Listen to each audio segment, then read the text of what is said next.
Hi, my name's Rocky O'Reilly.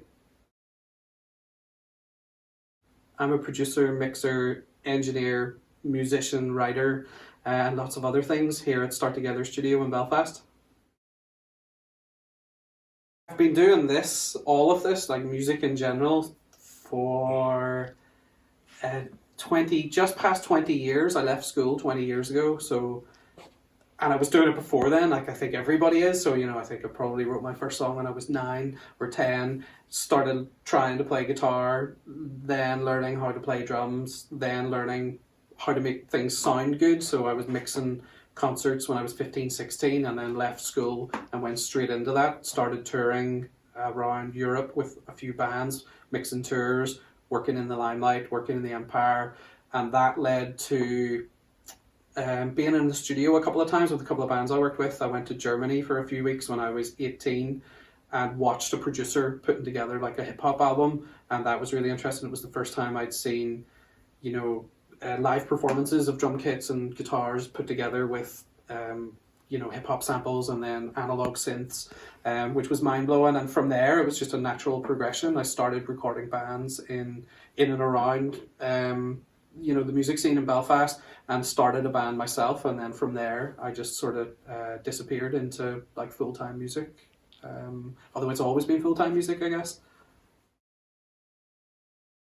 I think like the first thing I feel like the first full album I recorded myself was a band called Torgus Valley Reds from Belfast that I very briefly played keyboards in near the end.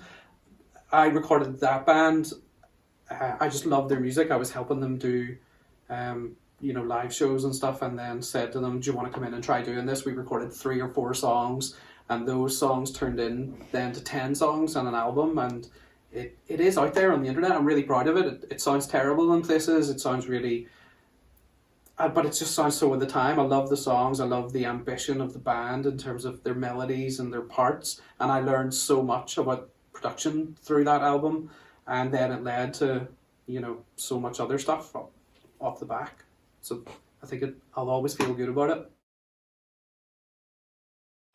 I guess it's like lots of different stages. I was obviously mixing live concerts all over the place, and at times I was, I think that one of the massive factors in me wanting to record instead of do live sound was doing sound in Auntie Annie's in Belfast in the early 2000s, and every time you got the vocals loud enough to go above the drums, the PA would switch off, like the left side of the PA would stop working, and I realized that I couldn't be in control of that. And in a recording scenario, you can spend time getting everything right, capture it, and then it lasts forever. So people don't go home drunk at the end of an album. They play it for the rest of their lives. So it was that really made me want to change from just making music louder to thinking more about what goes into musical performance, capturing takes, motivation for writing, connecting with people through songs.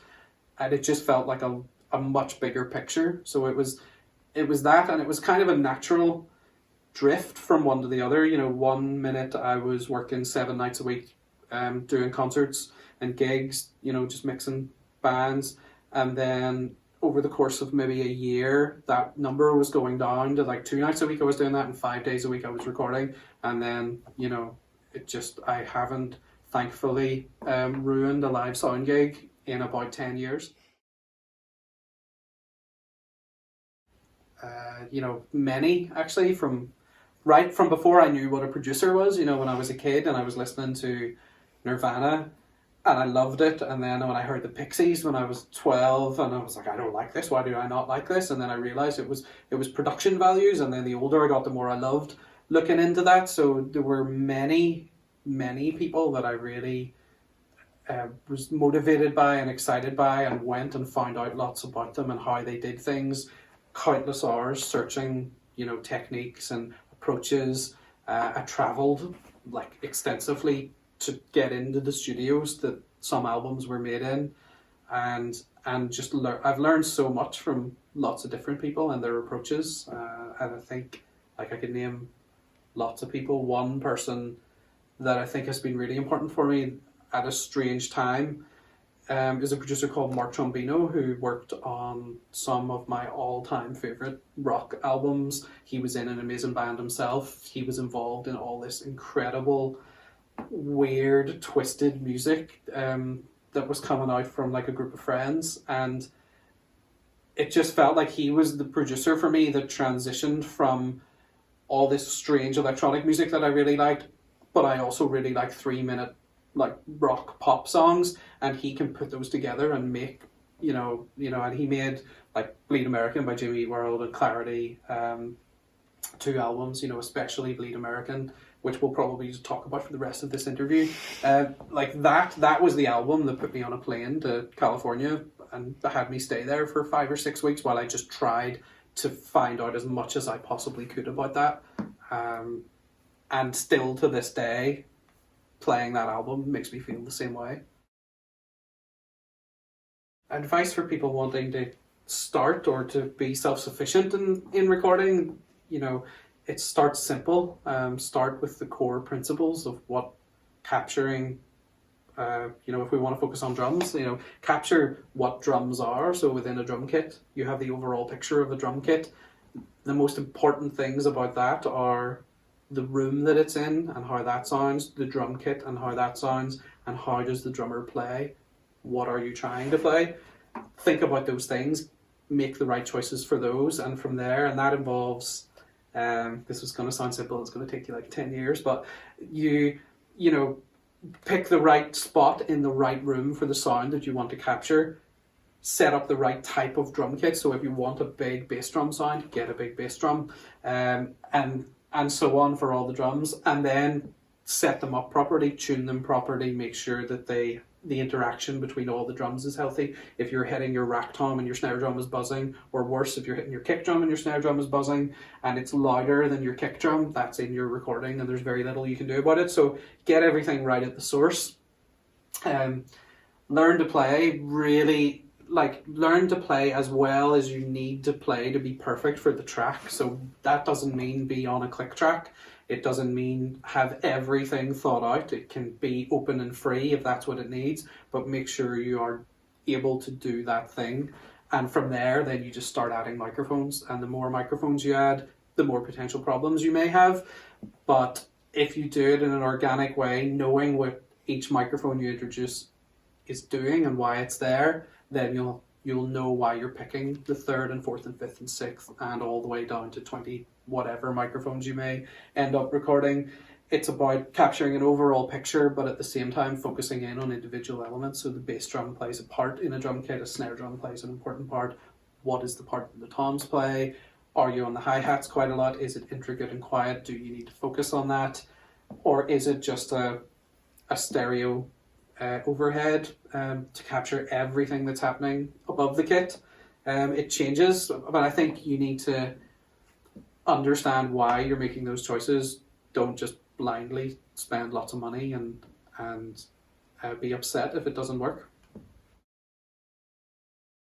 I could never just pick one. I think my favorite experiences are the ones where you come in with a concept that's brand new to the artist, to the situation. You execute it really adventurously, and then the rest of the world notices that. I think that's my favorite, and in that regard, there's been lots from my own band's first album. I was in a band called Oppenheimer a very long 15 years ago or something. Made a bunch of demos with my friend with 2 microphones, and we get signed to an indie label in New York and we tour America for 5 years. That's incredible. And watching what those recordings then reach and mean to people. The first 2 And So I Watch It From Afar albums, in terms of especially Gangs, I think it just they arrived and they nailed something with that, and we all did together and we worked really intensely on it. And the spread of that album and that, what that music means to people around the world is incredible. Right up to last year with the Wood Burning Savages, we spent a long time making an album that had a very loud, impassioned political nerve running through it. And not that no one cared about that band because they had a fan base, but I feel like the world gets it now. They're touring the UK, they're touring through Europe. People, their album of the year type stuff thrown around. It's helping a band get their message out. I've been very lucky that, I have a shelf in the reception of the studio that is just filled with records that I'm so proud to have worked on. I think I just can't pick one, it wouldn't be fair.